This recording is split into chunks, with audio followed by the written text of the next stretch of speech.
Hey everybody, Captain B-Nard back here with another Wi-Fi battle. So today we have week 4 of the BHDL4, and that is going to be against Owl, an individual who we've played many times here on the channel. This is our 7th match here, I believe, on Scarlet and Violet.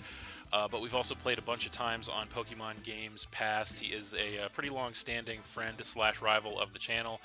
And so yeah, we're going to go ahead and get the battle on its way here. And so we'll search for him. And there he is. IGN is, of course, going to be Al. And yeah, we'll take a look and see what he brought to battle here. So he's got the Clefable. He's got the Jolteon. He's got the Great Tusk. He's got the Dragonite. He's got the Suicune. And he's got the Reuniclus. Alright, so kind of what I was expecting for the most part here. I am actually a little bit surprised that we don't see Heatran. So that's actually a bit of a surprise for me. We don't see Heatran. But other than that, everything else is kind of as expected. I suppose I'm a little bit surprised to see the Reuniclus, but all in all, kind of what I was expecting. So my plan going into this was to lead Sneasler, so I think that's what we're going to do. I don't think anything we see changes that math. And yeah, we're going to hopefully try to, hope that works out in our favor. And yeah, we'll go ahead and see how that works out. So obviously, this is definitely going to be an uphill battle for us. This guy has a very solid team. He's a very solid player, as well experienced draft leaguer. So definitely going to be a tough one on our hands here, no question. So we'll see what we can make happen, as he is going to go ahead and lead with the Jolteon, and we lead with the Sneasler.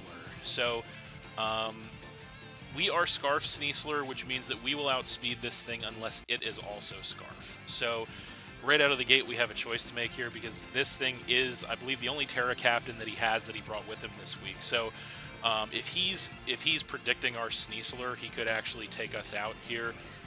If he's choice Scarf, and because one of his Terra types is Ground, that he could be actually. So I kind of don't want to. I almost don't want to risk that, because if he is Scarf and then we just get annihilated by like a Terra Blast Ground turn 1, that's going to be obviously completely devastating for us. So I kind of want to just switch to Goodra, but it could also be Terra Ice, so that's another possibility as well. This is a little bit of a tough choice. I think we just go to Goodra. I think we're just going to switch to Goodra here, because I feel like there's a chance he could be Terra Ground and make the aggressive play right out of the gate here with like a Terra Blast Ground or something, so I don't want to risk that. So we'll switch into Goodra and see what he wants to do here. He actually switches out as well, which is funny. So he was perhaps fearing the Scarf on our side, which means he probably won't be Scarf, so he's actually going to go into Reuniclus. So that's not terrible for us. Reuniclus is pretty bulky, but at the same time, Goodra is pretty bulky on the special side, so I kind of want to just try to hit this thing or hit something. I don't want to Terra just yet, of course. I feel like we go for the Sludge Wave here. That's a relatively safe play, just to see if we can get some chip on this thing. So we'll go Sludge Wave, see what he wants to do here. He does stay in, so we get a Sludge Wave on this thing. Doesn't do a ton of damage. We do get the Poison, though, which is pretty nice. We'll see what he wants to do in return. He is actually going to go ahead and pop a eject button, interestingly enough. So he was eject button, so that's going to allow him a mandatory switch. So he has no item left on the Reuniclus, which is good to note, but he is poisoned, which is good. He very well could be, perhaps he could be something to the effect of Magic Guard, of course, on Reuniclus, so he might not take the damage from the poison, more than likely, but he does get the pivot here, so we'll see what he wants to come in with to face the Goodra. This is our Terra Captain, and so he is going to go ahead and come in with the Dragonite, interestingly enough. So the question is, do we want to Terra right away with the Goodra? And I think the answer is yes, because unfortunately, he could hit us hard with a Dragon move. Now, unfortunately, we are Terra Ground this week, so we kind of have to let that cat out of the bag early. But I feel like we have to just attack this Dragonite. As much as I don't want to Terra, if he goes for a Dragon move here, we could be in serious trouble. So I kind of want to just Terra to get out of the Dragon weakness. And then I kind of want to just Ice Beam this thing. So I think that's what we're going to do.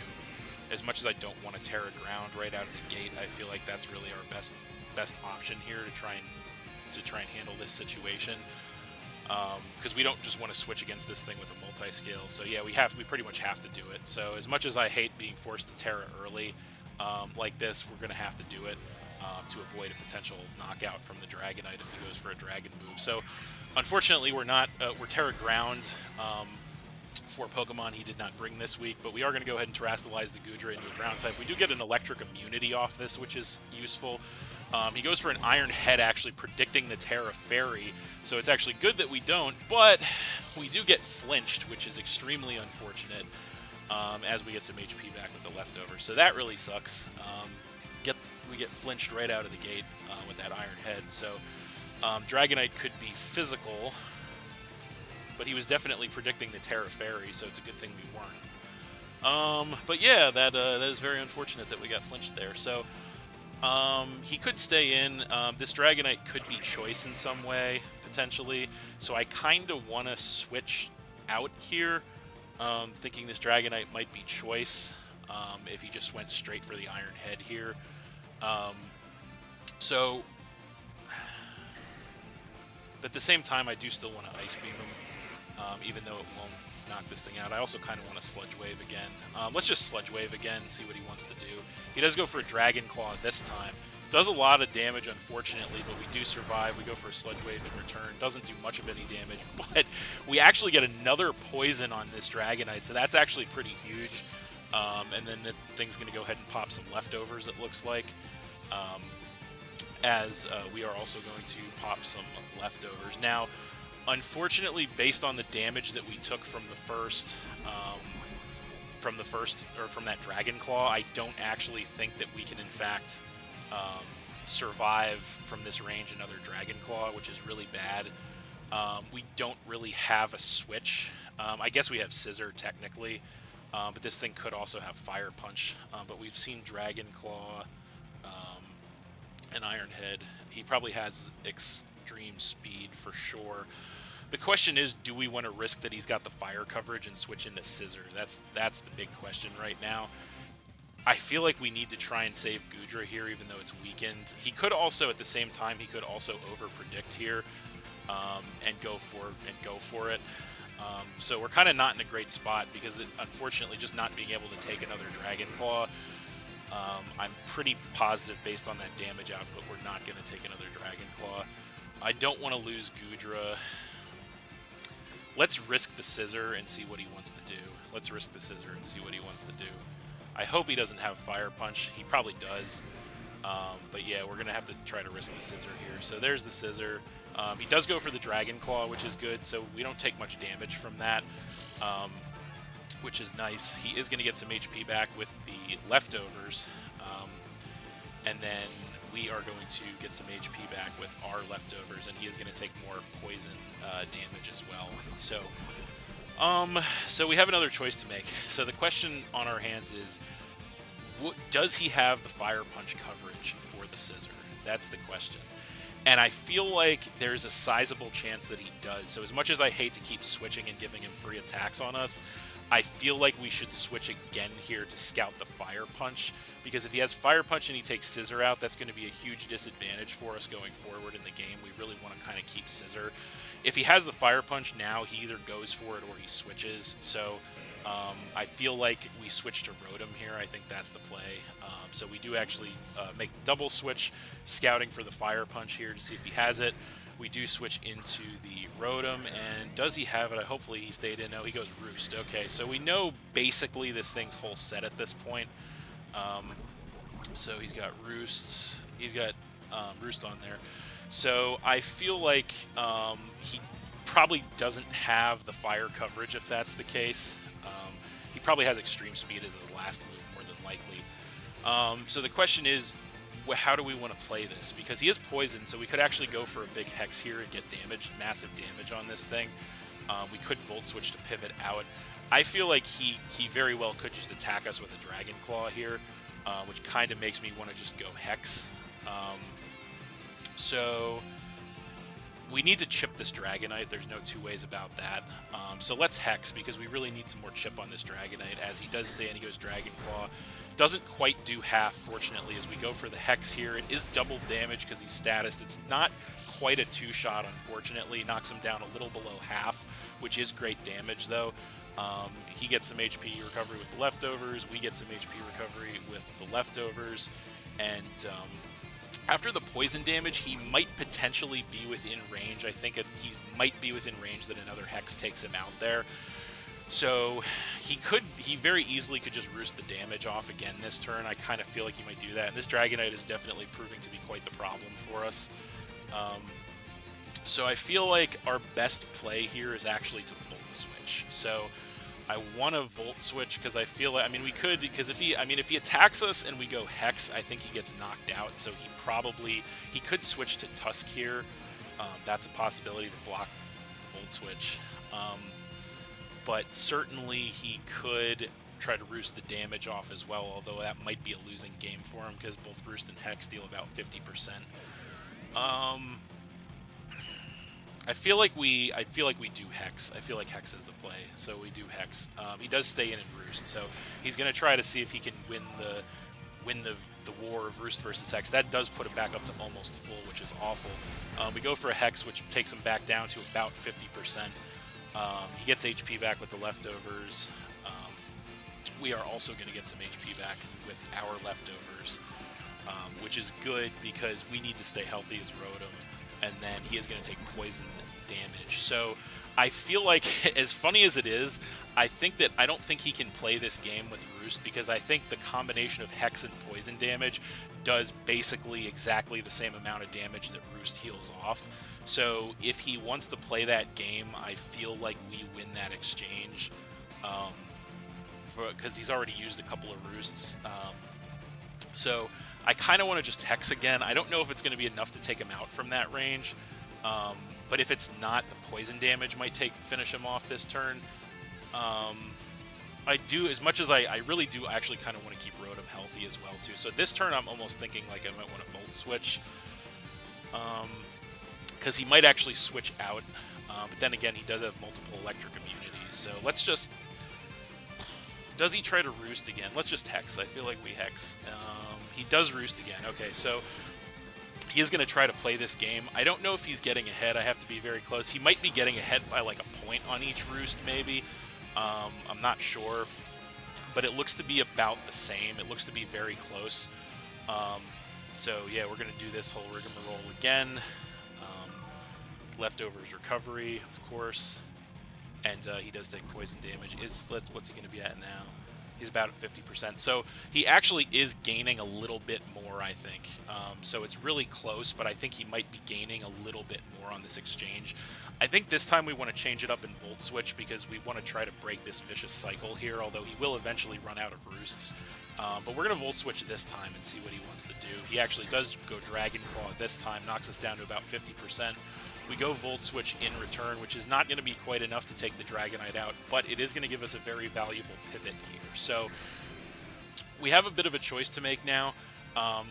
Because we know the Dragonite is not Scarf or anything, we actually know that our Choice Band Arcanine does outspeed this thing.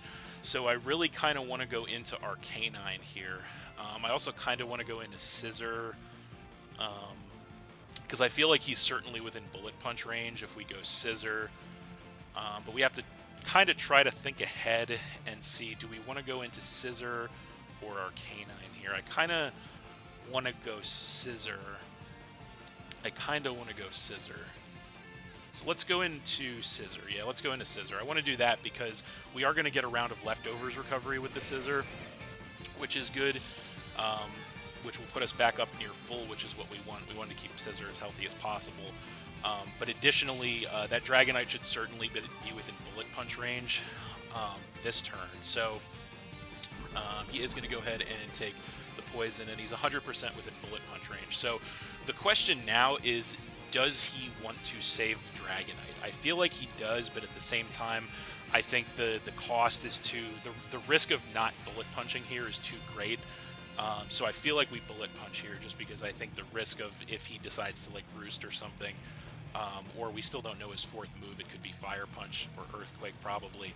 But let's make the obvious play at Bullet Punch here. He probably does switch, but I feel like we want to play it safe at this point, because if we play it safe and we get it right, it's a dead Dragonite, which is going to be huge.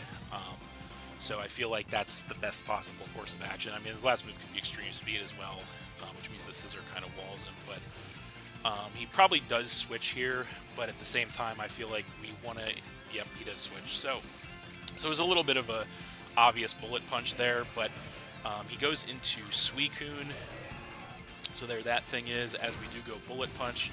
So that's not going to do us any favors, unfortunately. We do get a little bit of chip on the Suicune, and he is going to regain that HP with the leftovers, unfortunately. So we are also going to get some HP back with the leftovers on the Scissor, and I believe that is going to finally put us back up to full. So now we know the Suicune outspeeds us. So the question is, how do we want to handle it? Our only water resist is Rotom, and that thing is kind of chipped at this point. I do want to keep Scissor healthy in a sense, although we know he's not going to one-shot us. So I almost want to just knock off here, because we're not sure what this Suicune wants to do. It's certainly going to be a bulky variant, so getting rid of the leftovers could be pretty valuable in this situation. He could start like setting Calm Minds or like a substitute, which could be really bad. I kind of doubt he just straight up attacks us here, but he very well could. Even so, I think staying in and either knock off or U-turn is probably the right move. I kind of want to knock off just to get rid of the item. We're going to stay in and knock off and see what he wants to do. So he actually does attack us, which is interesting. He goes Scald. Please don't burn us. Thankfully, he doesn't burn us. We get a big knockoff on this thing, which is amazing, and we get rid of the leftovers. So that wasn't too bad for us, actually. We do take a shot with Scissor, but it didn't do too much damage, and we get some of it back with the leftovers. And we got rid of his leftovers as well. So that's actually a relatively productive turn there. So the question at this point is, what do we switch in on this thing? Because I want to get Scissor out of there. We do not want to take another Scald from this thing.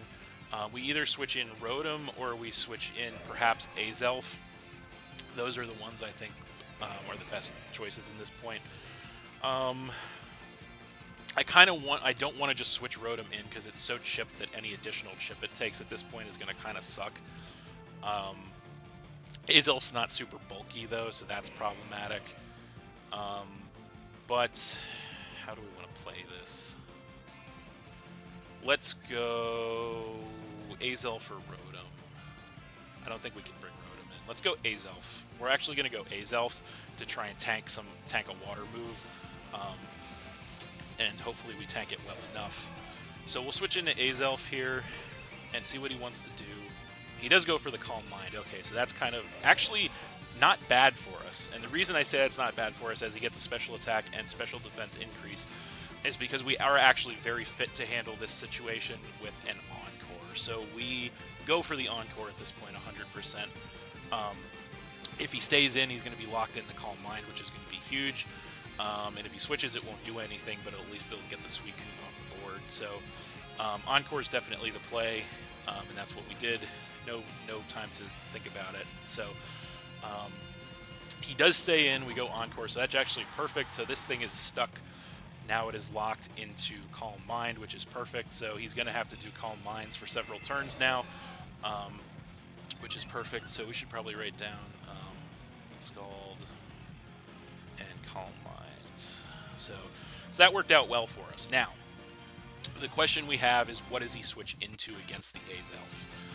I feel like this is our perfect opportunity to get a nasty plot up. So we're going to do that. We're going to nasty plot because he pretty much forces a switch here. Yep, he goes for the switch. What does he switch into? Probably the Reuniclus, if I had to guess. Is that, let's see, what is it? It is going to be, it is a Dragonite, actually. Okay, that's interesting. So he was sacking the Dragonite. We go for the Nasty Plot, get a massive special attack increase on the Azelf, which is beautiful. He does get some HP back with the Dragonite leftovers. Is the poison damage going to be enough to take him from that range? No, unfortunately it's not enough. So the only good news about this situation is that we know that we outspeed this thing. So we definitely just Psychic here. He could Extreme Speed us, but we definitely Psychic 100%. There's no thought process. He actually doesn't have it. We go for the Psychic, take the Dragonite out, finally take the Dragonite out, knocking him down to 5 Pokemon. So Azelf takes a little bit of damage from the Life Orb, but that's okay. And we knock him down to 5 Pokemon. So that's pretty good. Azelf is juiced up here. He does have one Pokemon that outspeeds us, though, so there's that to consider.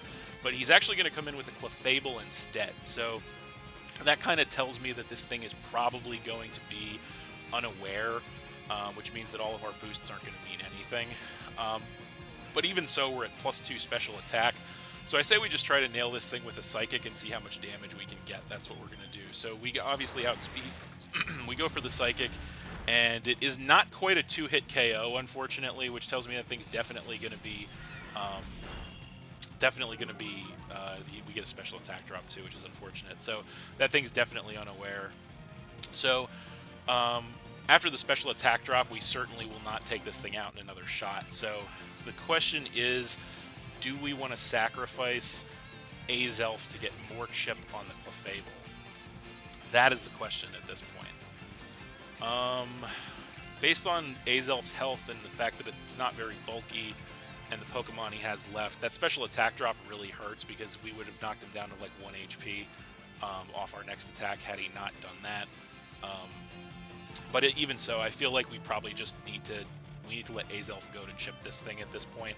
So we're just going to stay in and go for another Psychic here. He actually double switches, interestingly enough, predicting us to switch. So that's actually pretty huge for us as he switches the Reuniclus in. Oh, it's got Regenerator, that's right. So we go for a big Psychic here, and it does massive damage to the Reuniclus as we take some Life Orb damage, and this thing is going to take some poison damage. So that actually worked out very well for us, a little bit of an over-prediction on his side. I feel like we might have another attack or two left in us. We should write down Moonblast on the Clefable, although that's pretty obvious. We do actually have Shadow Ball on deck for this specific situation, so I say we go for it here. And that's what we're going to do. We're just going to go for it. We are at +2, but -1. So you know what? We're just going to go for it here. Maybe we can get rid of the Reuniclus. That would be a plus. But we're just going to go for it and see what he wants to do. He actually does switch out again. So what does he switch into? A Shadow Ball here. He's going to go back to Suicune. Okay, so he switches back to Suicune. We go for a Shadow Ball. How much damage can we get on the Suicune with the Shadow Ball? Not quite enough to take it out.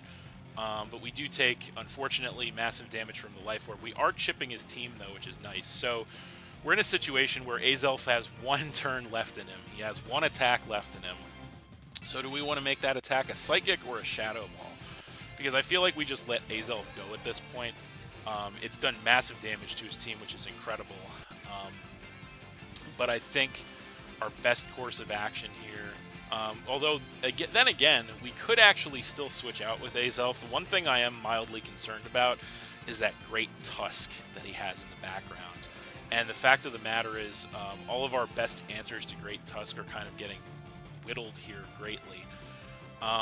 So that's a problem. But how do we want to handle this? Let's Psychic. I feel like we just got to use it. We'll Psychic. Okay, so he stays in. We go Psychic. Getting rid of the Suicune is still fine.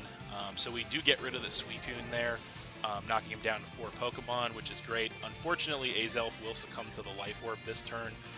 So Azelf goes down, and we go down to 5 Pokemon. But Azelf absolutely put the work in this one. Absolutely put the work in this one. So now we have to decide what to bring in on an empty battlefield. I think we're going to go to Sneasler. I think Sneasler is the right play. Yeah, so we're going to do Sneasler on the empty battlefield. So we'll see what he wants to bring in. But yeah, I think Scarf Sneasler's the right play, so we'll see what he wants to do. We got rid of the Suicune, which is nice. We do Sneasler, and he does the Great Tusk. Okay, so we do see the Great Tusk here. We're Choice Scarf. We know we outspeed this thing. I think our best bet is to just U-turn. Maybe we get lucky with a Poison Touch. But yeah, we're going to U-turn out here. There's no thought process. We definitely just U-turn out against this thing. And we'll see what he wants to do. So he stays in, of course. We go U-turn. Does very minimal damage to this thing. We don't get a Poison Touch, unfortunately. Now the shitty thing is we have to bring something in to face this thing. And we don't have a lot of good answers. I feel like our best answer is going to be Scissor. But we really don't have much, unfortunately, to take this Great Tusk on. So we're going to do Scissor. I think that's the best thing we have for the Great Tusk. So we're going to do Scissor. He does go Body Press, interestingly enough, and it does a massive quantity of damage to us, and then he gets HP back with the leftovers. So that's bad news. We're going to get some HP back with the leftovers as well. So he's got leftovers and Body Press. So he's going to be... This is going to be bad, actually, because he looks to be like a maximally physically defensive Great Tusk there with Body Press, which that's going to be a problem, I think. So I guess all we can do, I don't know if we can take another Body Press with Scissor. I think it's going to be really close. We might be able to. I don't know. I think our best bet here is just a knockoff. I think that's probably our best bet is the knockoff. So let's do it and see what happens. We know he outspeeds us. He goes for another Body Press. We can't take it, unfortunately. So we lose Scissor there, and we go down to 5-4. So this Great Tusk, actually, we're in kind of some trouble against this Great Tusk. Because this looks to be a maximally physically defensive Great Tusk with Body Press. And this thing could be the end of us. This thing actually could be the end of us. Now, what we could do, and it would be incredibly risky, but what we could actually do in this situation is we only really have two choices. So we can go into Sneasler, and we can go for a Dire Claw, and we can pray to God that we get some sort of Dire Claw hack against him. Or we could go into Goodra or Rotom and hope to tank an attack, but I don't feel like we tank an attack with Goodra or Rotom here. So this is the problem. I feel like Goodra and Rotom are so chipped at this point that neither of them takes an attack. I know Arcanine's not going to take one. So we are kind of in, despite the fact that this has been a very even, close game, I think we're kind of in some trouble right now with this Great Tusk. All we can do is, we could switcheroo this thing, but we're just locking it into Body Press, which is not going to help us. I think all we can do is Dire Claw here and hope we get some kind of Dire Claw hack. As sad as it is, I think that's our only play, so that's what we're going to do. We know we outspeed him. So yeah, that's all we're going to do, is we're going to click Dire Claw, and we just have to cross our fingers and hope for something to happen here. Yeah, that's all we can do against this Great Tusk. This Great Tusk might be our undoing, honestly. Might be our undoing. We go for the Dire Claw, does basically nothing. We don't get a hack of any kind, even though there's like an 80% chance that we would. He goes Earthquake and takes us out. We go down to 4, so we might actually just lose to Great Tusk here, actually. That Dire Claw was probably our only shot there. So yeah, I think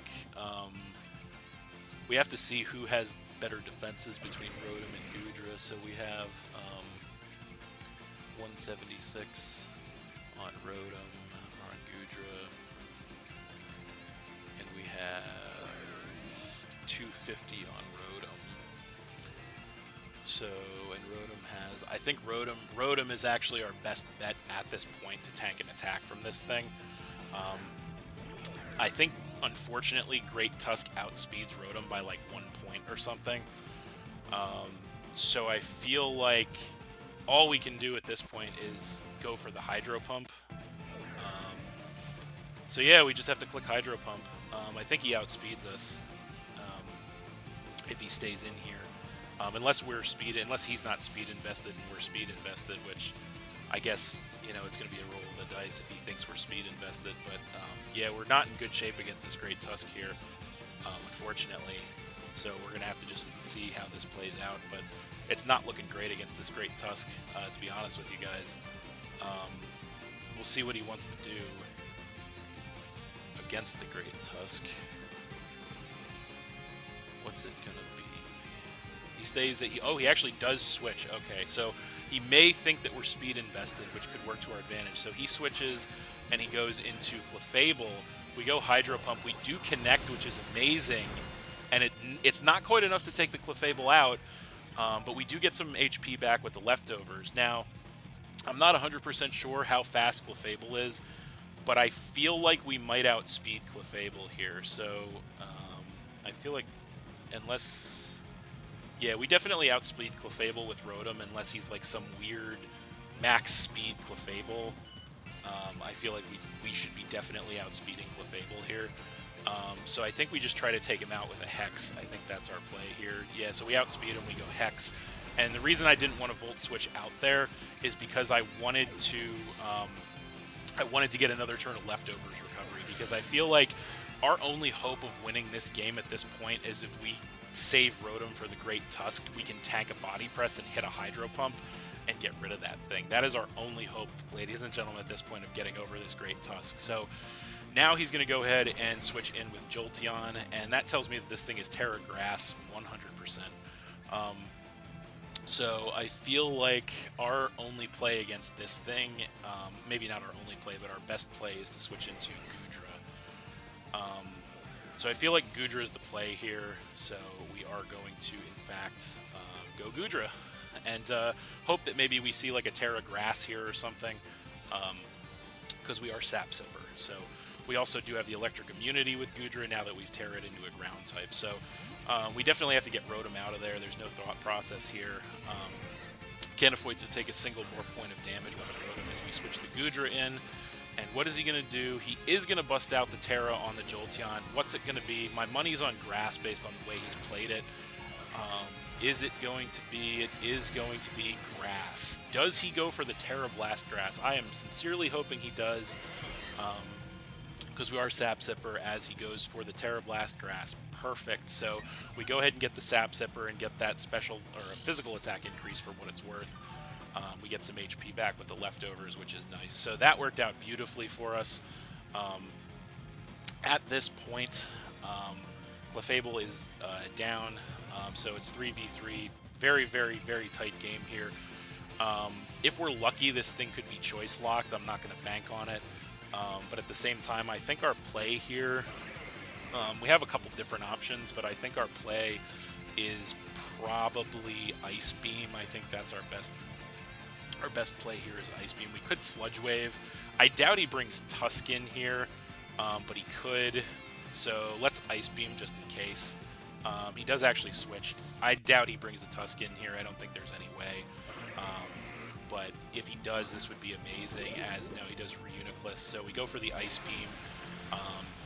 Does some chip damage, not a ton to this thing, but it does chip it, which is nice, and we get another round of Leftovers recovery, which is also nice. This thing is going to take a round of poison damage, which is good. Now, unfortunately, we have a choice to make here, because we know this thing is in range of Draco Meteor, but is it within range of Terra Blast Ground? That's the real question. I feel like it might be based on the damage output we've seen before. It's going to be really close. The problem is I can't Draco Meteor, because that's going to drop our special attack drastically, and we can't have that at this point in the game. So I think the only thing we can do is just hope a Terra Blast Ground kills. We have to do that, yeah. So we do outspeed, obviously. We go Terra Blast Ground. Can we get the KO on this thing? Can we please get the KO on this thing? Yes! Yes, Goodra gets the KO on the Reuniclus, knocking him down to just 2 Pokemon. That is absolutely incredible, as Goodra gets some more HP back with the leftovers, and maybe, just maybe, Goodra may have regained enough HP to survive an attack from that Great Tusk. It is possible at this point that Goodra's regained enough HP to survive an attack from that Tusk. We don't know for sure. But yeah, Goodra is getting us back in the game here, which is pretty amazing. So he's got the Jolteon that's Terrid Grass, and he's got the Tusk left. Those are his last 2 Pokemon. Now the question is, what does he come in with here? Does he come in with the Jolteon or the Tusk? I feel like he probably does the Tusk because I feel like Jolteon can't touch this thing. And in fact, he does come in with the Jolteon. Okay, that's interesting. So that's a little bit of a surprise, actually. I thought he was going to come in with Tusk there. So now the question is, I feel like based on how he's playing this Jolteon, it's got to be choice in some way. I feel like maybe it's specs or something. So the question is, plain and simple, what else could he have to hit us with? He's going to chip us. What do we do? I feel like we just try to grab the KO with like a Sludge Wave or something. I feel like that's probably our play here, right? We try to grab the KO with like a Sludge Wave. I mean, we could switch to Hisuian Arcanine, but I don't think we can take 2 attacks from this thing with that. So I think we have to just Sludge Wave and try to grab the KO. Yeah, so we're going to do that here. He does Yawn, so that's pretty interesting. He goes Yawn. So we get Drowsy. We go for a Sludge Wave. It is going to be super effective. It's not quite enough to take the Jolteon out, which is actually not the worst case scenario for us. We do get some HP back with the leftovers, which is something. Now, he's got Yawn on the Jolteon, which is very interesting. Terra Blast, Terra Grass. That's, well, all we've seen, I think. So we're in a situation where we definitely have to switch we definitely have to switch the Goodra out. There's no thought process there. We have to switch the Goodra out. Do we go into Arcanine here? Is that the play? Do we go into Arcanine here?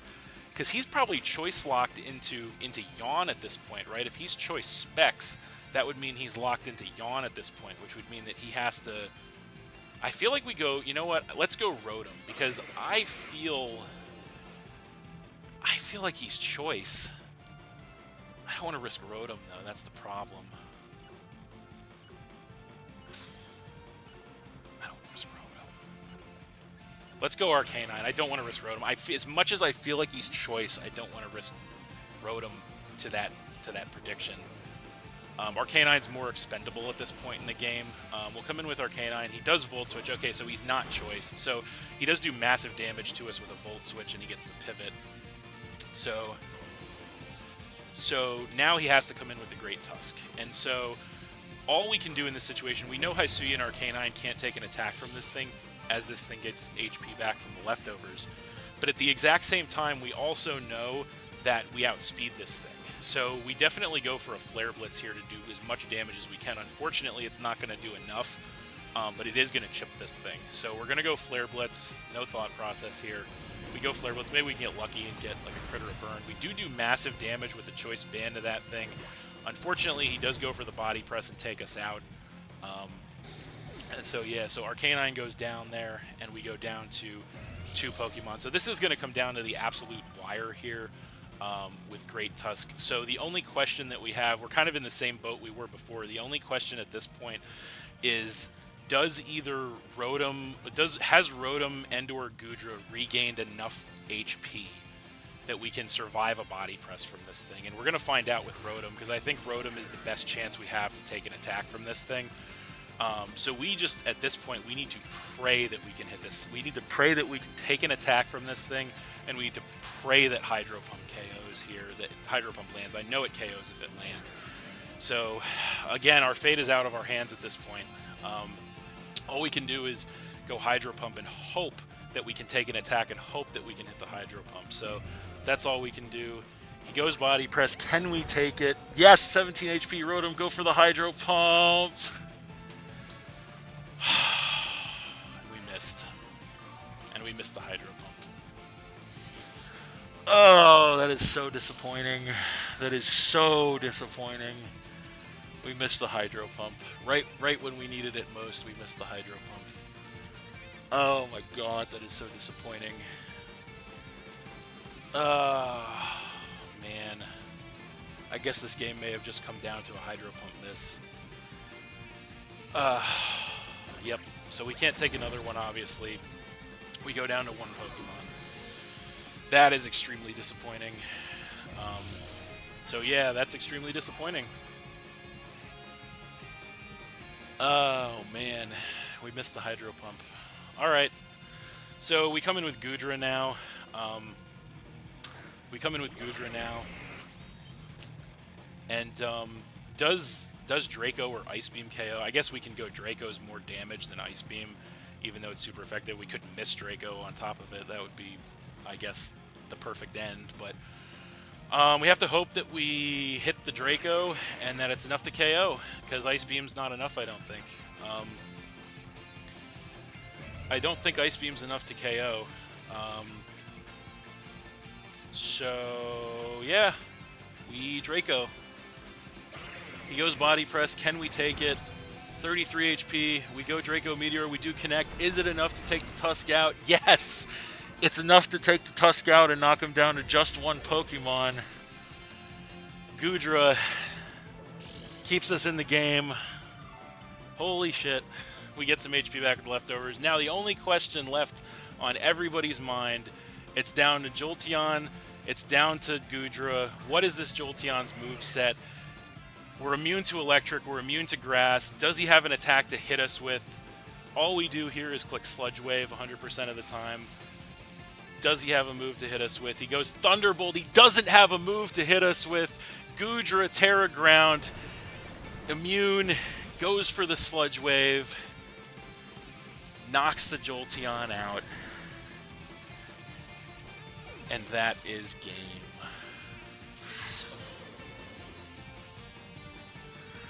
Holy shit. Okay. So we are going to win this game 1-0 against Al. Man, what a nail biter that was. What a nail biter that was, folks. That was intense. But Goodra Terra Ground gets it done, ladies and gentlemen. Even after the Hydro Pump miss, Goodra, Terra Ground Goodra gets it done. Holy shit. That was... ladies and gentlemen, it does not get any closer than that. Goodra hangs on. The captain himself hangs on and delivers the victory for the Philadelphia Pidgeys. What an insanely tight game. Amazing game. Hacks on both sides. Good plays on both sides. Yeah, just wow. That was a hell of a game. No question there. That was a hell of a game, ladies and gentlemen. But with that, very, very happy to say this. With that, the Philadelphia Pidgeys on a 1-0 victory are going to go up to a 3-1 record here in the BHDL4. What an insane game, though. Yeah, just words cannot express what a roller coaster that was. But as I had stated before, there is going to be no Captain's Recap this week. I am on vacation this week, away from home, so no recap. I will be back with the Week 5 game and then the Week 5 recap next week, but man, definitely going to need a vacation after that game because that was intense. Like I said, they don't get any closer than that, but that's it. Thanks for watching again, everybody. Hope you all enjoyed. Please hit that like button, leave a comment, and or subscribe if you did enjoy, and stay tuned for more new battles in the future. So that's it, and we'll see you next time.